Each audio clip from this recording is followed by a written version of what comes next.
Are you facing court action for your debt and worried that additional interest will make it even harder to pay off? Let's dive into this topic and see what interest can be added, how much it could be, and what you can do to help avoid it. The County Court Act 1984 is a piece of legislation that regulates the way county court proceedings are conducted, including matters relating to debt. Within the County Court Act, there's a section called Section 69. This section makes it possible for a creditor to ask the debtor to pay interest on debt. So, if you're taken to court for a debt, the court can make a further judgment asking you to pay interest on the debt, as requested by your creditor. Another act, the Commercial Debts Interest Act 1998, also known as the Late Payment of Commercial Debt Act, allows the plaintiff to claim a statutory rate of interest at 8% per annum. This figure of 8% is usually what's applied as simple, non-compound interest to debt. It will be applied as a daily amount for however many days the debt has been owed. So if you're calculating the interest that your creditor might claim from you,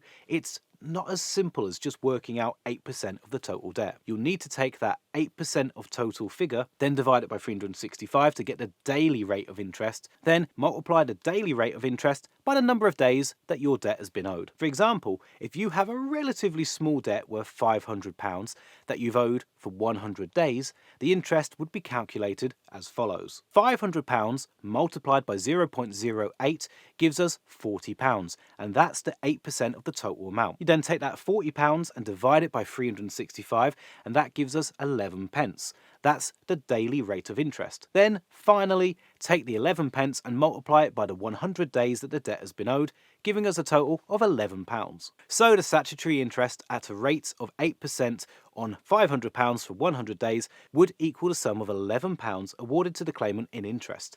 This would be added to your account and has to be repaid. Now, this is for a relatively small amount of debt owed for only a few months.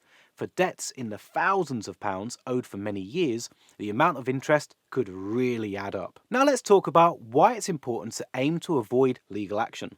If you owe money on a loan or a credit card, it's always better to avoid legal proceedings. Being taken to court can make you pay more interest, and you might also be charged with the creditor's costs for the trial and other further fees related to recovery of the debt, including any enforcement action. So, what can you do to avoid this situation? Between IVAs, debt relief orders, debt management plans, bankruptcy, and so on, there are many options for dealing with debt here in the UK before you end up going to court. And you might want to talk to a charity like Step Change or Citizens Advice for more information. So, if you're struggling with debt, there are plenty of options available here in the UK. Some of them will be free to use and others will include fees, and each will have their own pros and cons. If you want to learn more about the solutions available, then we've created a really great form that you might be interested in checking out. Click the link in the description to get started and answer a few multiple choice questions like the total amount of your debt, how many people you owe, your living situation, and we'll connect you with one of our trusted partners so that you can find out more and start taking steps towards improving your financial situation.